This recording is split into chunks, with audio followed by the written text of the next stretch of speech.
Hi everyone, my name's Sally and welcome to our ICE Assembly for this week. This week we're thinking about the word faith. Faith is when we put our trust and confidence into someone or into something. So for a very, very small example, I am putting my faith into this chair.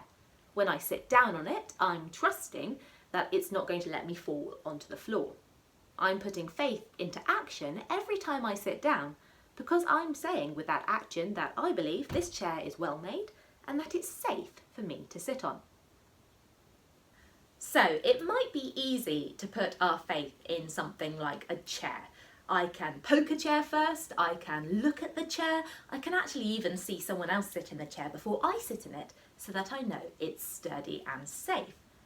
But how about putting our faith, putting our trust in something that we can't see? Maybe even in something that we've never seen happen before. I wonder what that looks like. Well, to help us think about that, I've invited a friend to join me. So Doug, would you like to come and join me? Take a seat. Hello, Doug. Hello, Sally. Hello. Do you trust me? Yes.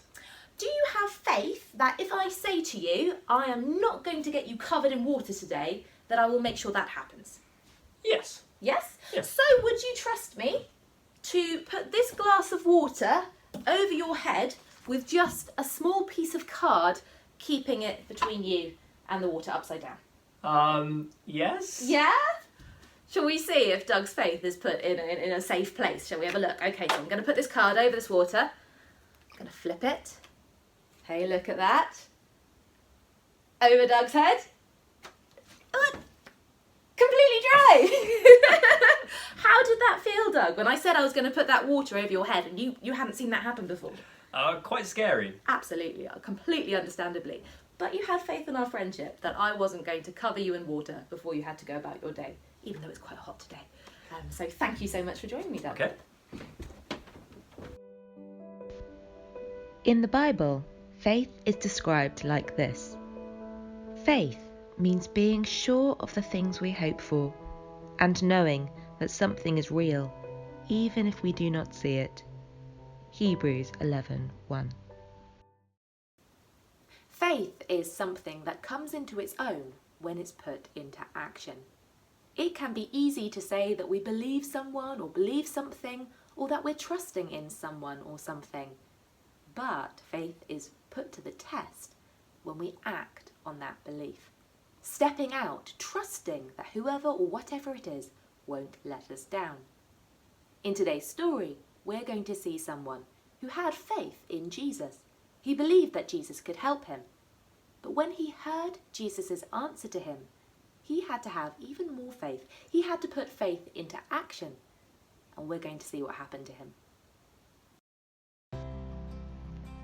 Jesus had just been in Samaria, and many people had heard his words and believed him. Now it was time to go home, so he and his disciples travelled to Galilee, his hometown. When they got there, the people welcomed him. They had seen him do and say many amazing things before, and they were interested to see what he would do next. One day, an important man came to find Jesus. He lived 15 miles away, in a place called Capernaum. This was a long, long way away. But when he heard that Jesus was in Galilee, he travelled to find him. You see, this man had a son who he loved very much, and his son was terribly ill.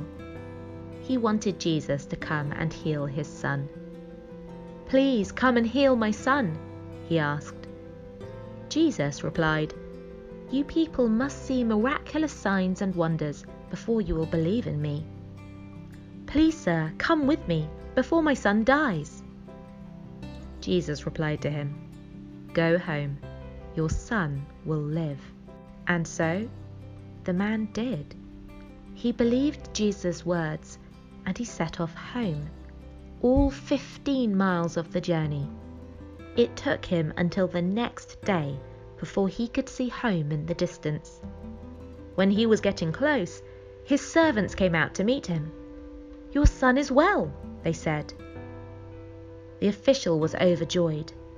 "When did he begin to get better?" he asked. "At about 1 o'clock," they replied. His fever left him. At that moment, the official knew that it was Jesus who had healed his son. 1 o'clock had been the time that he had said, "Go home, your son will live." The official believed in Jesus, and his whole household heard the news and decided to trust in Jesus that day too. What incredible faith that official had in Jesus. He didn't stand and argue with Jesus saying, "Hey, no, you've got to come with me." Instead, he decided to take Jesus at his word and to go back home.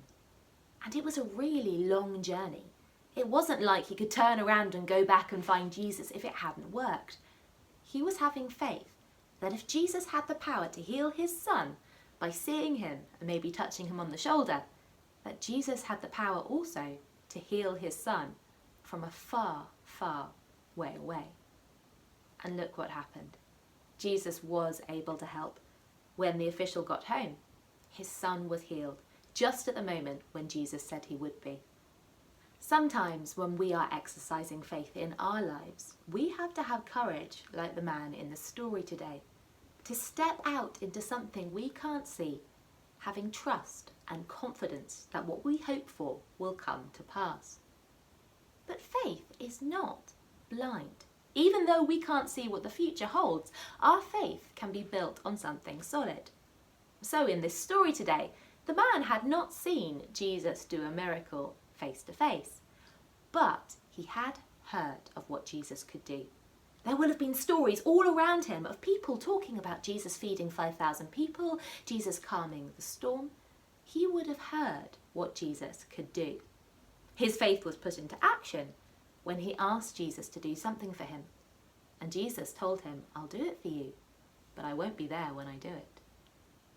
Christians today can't see Jesus face to face. He's not walking on the earth anymore. But just like the official had faith in Jesus from the stories he'd heard about what he could do, Christians today build our faith on the stories we heard about Jesus. We can read about miracles in the Bible, the way that Jesus helped people like the man in today's story. We might even have experiences in our own life where Jesus has helped us. Christians find that all these things help us to hold on to faith and to put it into practice. We may not be able to see Jesus, but we have confidence that he is with us. The Bible says that Jesus cares for us just as much as he cared for the man in today's story. I wonder if you've ever had a time when you have exercised faith. It could have been at a time when you didn't understand something in class and you felt like giving up. Having faith can look like carrying on trying, trusting that you can ask for help and improve, even when you can't imagine ever getting it. It could have been choosing to do something new in PE, like taking a dive into the deep end, even though you've never done it before. Having faith in the instructions you've been given and in your ability to swim up out of the water. Or it could have been that you have prayed and asked God to be with you when you're facing something you're nervous about, having faith that he will be with you through every challenge, even when you don't know how it will all turn out. Christians believe we can always ask Jesus to help us build our faith, to help us have courage when we need to step into something we can't see, trusting that he will be with us. So if you'd like to, you can join me in prayer now and ask Jesus to help you to exercise faith in your life. Lord Jesus, thank you for the story today, that we can see the amazing faith the official had when he came to ask you for help. Please help us to exercise faith as well, to have courage when we need it, to trust that you will be with us. Amen.